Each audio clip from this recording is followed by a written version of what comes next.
So I'm back. I've been away for a while, but today we have a video.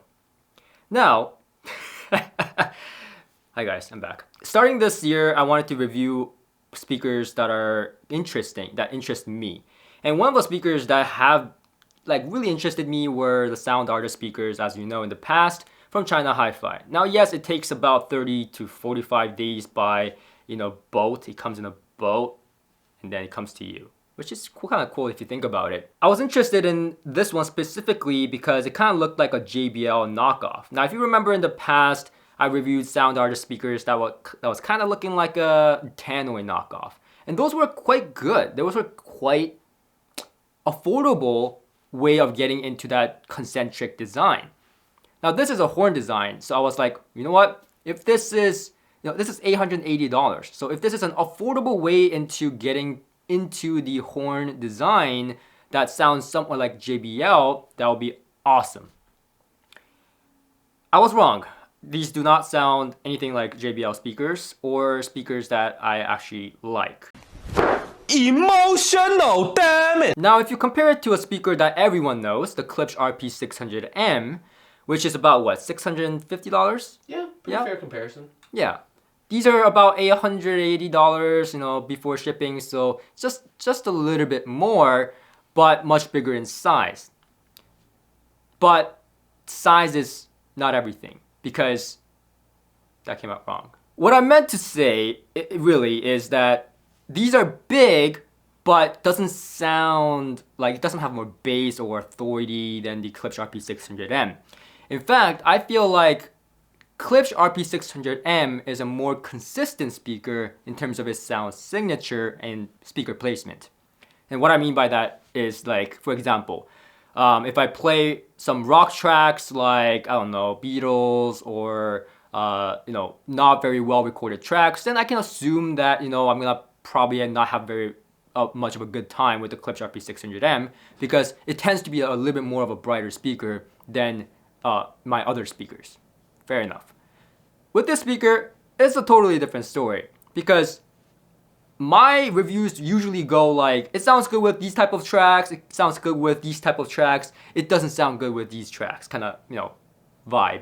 But these have no consistency like that. It's a lottery.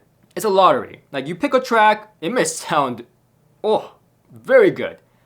Large soundstage, no brightness, just smooth sailing. But other times, it may just sound a little bit too bright, even on tracks that are known to be not bright. So it's not like it's faithful to the original recording, or, it's kind of like a fun speaker, yes, but it's kind of like a wild card. And you may be wondering, like, if it has a certain type of frequency response, how is that possible?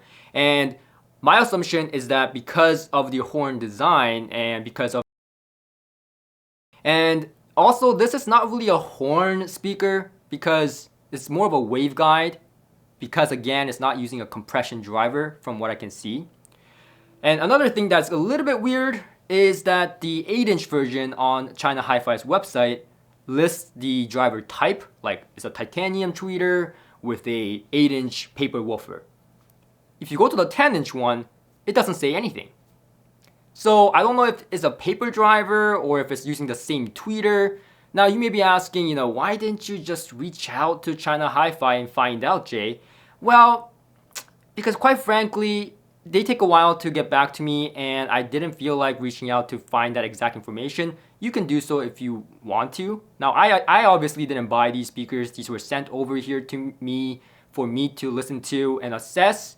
And these don't really get me all that excited, so I didn't feel like digging in deeper into the whole technology and the driver thing, because at the end of the day, it has to sound good for me to get excited and try to learn more about it, right? Like, I would try to learn more about Tujin, but I'm just not interested in him, right? So he already knows it all, right?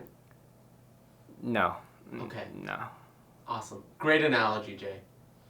Thank you. And another thing that's kind of misleading is that it shows 28 hertz on the website. It does not go down to 28 hertz. I don't think it remotely does. Like, it has a big driver, it has a 10-inch driver, but it doesn't have much bass. It has quick bass, So it's more like a quick bass in the mid bass, upper mid bass region, but it doesn't dig down low. And it is a ported speaker in the back, but I don't think the port is doing too much. And by the time I crank up the volume to get that bass output, I think my ears would already be bleeding. So yeah, there's that. This speaker, I feel like it did go through a little bit of break-in because it did get a little bit more refined as time went by. But that could also be my ears adjusting to the high frequency on this speaker.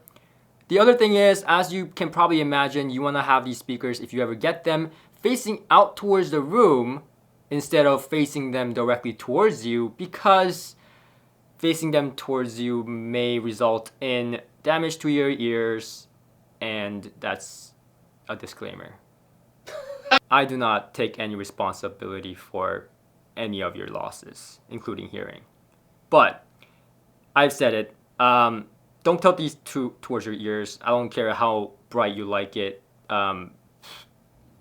This speaker is very sensitive. It's 91 dB. And I'm not sure if that's actually true. Again, I haven't measured these speakers and have no interest in measuring these speakers because I'm not interested in the sound. Again, you can do that if you want. But it's 91 dB listed.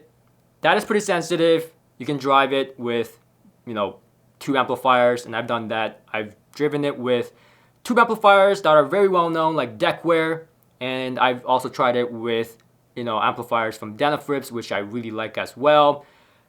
DACs that are pretty high end here, so I've tried multiple different pairings. So really, this speaker has no freaking excuse to sound terrible, but at times it did, not gonna lie. So it's a bit of a wild card. This review was particularly hard for me because at times I was like, ooh, a large soundstage, that horn sound, amazing. I'm gonna like this speaker. Maybe I just need to give it more time. And then at other times I was just like, that's terrible. It's such a quirky speaker. It's like there's no one who can really you can't keep it as a main speaker. I personally had a very toxic relationship with this speaker in the time I was reviewing it. So yeah, that's pretty much it. In terms of aesthetics, it's very much your preference, what you like to look at. But this speaker in particular, I don't like the finish. It looks kind of different on picture. The picture looks like it's a little bit more mild. In person, it's more orange, kind of toy looking, kind of fake looking. And so it was not very exciting for me. But anyways, yeah. Is that everything I have to say? So yeah, you can probably tell I was not very excited about this speaker. But you know what? It's a fun speaker, and if you wanna try something new because you've been through a lot, then I'm not judging. You're an audiophile and you have a sick disease. Yeah. And I guess that kind of shows that not everything from China Hifi or from China is necessarily a great speaker or like a hidden treasure to be found. We've had some winners and we get some losers.